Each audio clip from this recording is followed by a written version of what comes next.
जय हिंद, नमस्कार दोस्तों। आशा करती हूँ आप सभी अच्छे होंगे और आपका आने वाला समय भी मंगलकारी होगा। इसी आशा के साथ मैं फैमिली एस्ट्रो से सविता। राहुल ने अपनी चाल चल दी है। कहीं ना कहीं आने वाले समय पर कुछ न कुछ बहुत बड़ा बदलाव सोशल मीडिया को लेकर हमारे सामने देखने को मिल सकता है, क्योंकि जिस तरह से एकदम से टिकटॉक बंद हो गया था, तो इसी तरह से इंस्टाग्राम, यूट्यूब भी कहीं ना कहीं उसमें बहुत बड़े फेरबदल हमें देखने को मिल सकते हैं। तो हो सकता है भारत के लिए बहुत बड़ी अपॉर्चुनिटी खुली है, क्योंकि भारत को अपना प्लेटफॉर्म चलाने का मौका मिलेगा। और इस तरह से जिस तरह से यूट्यूब और इंस्टाग्राम चल रहा है, इस तरह से भारतीय कोई ऐप आएगा और उसमें अपना भारत के लोगों में उनकी भागीदारी रहेगी। यह बहुत बड़ा, क्योंकि एक सिक्के के दो पहलू होते हैं, कुछ अच्छा होता है और कुछ बुरा होता है। अगर कुछ बुरा हो रहा है तो कुछ अच्छा देखने को भी मिलता है। इसी तरह से चंद्र ग्रहण है, तो चंद्र ग्रहण के प्रभाव भी हम लोग देख ही पाओगे कि किस तरह से आने वाले समय पर उसका, क्योंकि ये चंद्र ग्रहण और राहु की वजह से ही ये सब चीज़ें चाल चली जा रही है, क्योंकि मन को भ्रमित कर देता है मन। चंद्रमा और राहु है कहीं ना कहीं वो चालाक ग्रह है, और जो मन उसके अनुसार ही कहीं ना कहीं व्यक्ति चालाकी से अपने मन मुताबिक कार्य करने में सफल होते हैं। और ये कहीं ना कहीं उनका अच्छे परिणाम भी होते हैं, कुछ बुरे परिणाम भी होते हैं। तो हमारे लिए एक अच्छी अपॉर्चुनिटी भी निकल कर आएगी कि हमें कुछ नया करने को मिलेगा। और बुरा ये होगा कि हम जिस प्लेटफॉर्म से जुड़े हुए हैं, कहीं ना कहीं उसमें बहुत सारे फेरबदल होते हुए हमें दिखाई देंगे। तो इस तरह से हमारे सामने अच्छे और बुरे दोनों ही परिणाम दिखाई देंगे। तो इस तरह से आने वाले समय पर तो जल को लेकर परेशानियां तो हैं ही।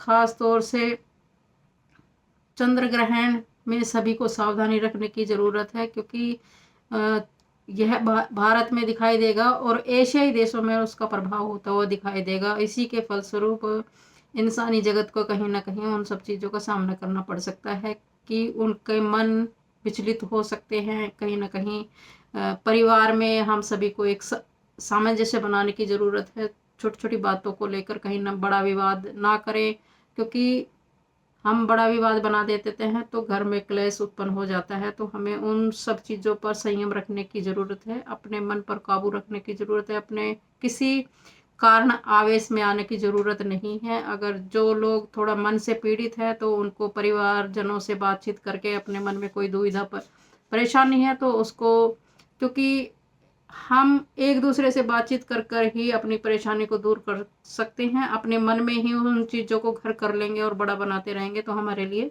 परेशानी उत्पन्न हो सकती है। तो सभी से आग्रह है कि अगर किसी के मन में कोई भी परेशानी है तो वो अपने घर परिवारजनों से कहकर उस परेशानी को सुलझाने की कोशिश करें, क्योंकि जब समय खराब चल रहा हो तो हमें सोच समझकर कार्य करने की ज़रूरत पड़ती है। तो इसी तरह से आने वाले समय पर कहीं ना कहीं समय थोड़ा ठीक नहीं है, कुछ उतार चढ़ाव वाला ज़्यादा है। तो हमें इन सब चीज़ों पर अपने आवेश पर काबू रखना है, किसी भी गलत षड्यंत्र में नहीं पड़ना है, क्योंकि आंदोलन का समय है। तो कहीं ना कहीं आंदोलन हमें सोच समझकर आंदोलन में कूदना है, क्योंकि आवेश में आकर हम कोई भी गलत कार्य कर देते हैं तो फिर बाद में हमें उस चीज़ का खामियाजा भुगतना पड़ता है। जिस तरह से अभी आपने देखा कि क्योंकि वो चंद्र ग्रहण का ही प्रभाव था कि जब उसने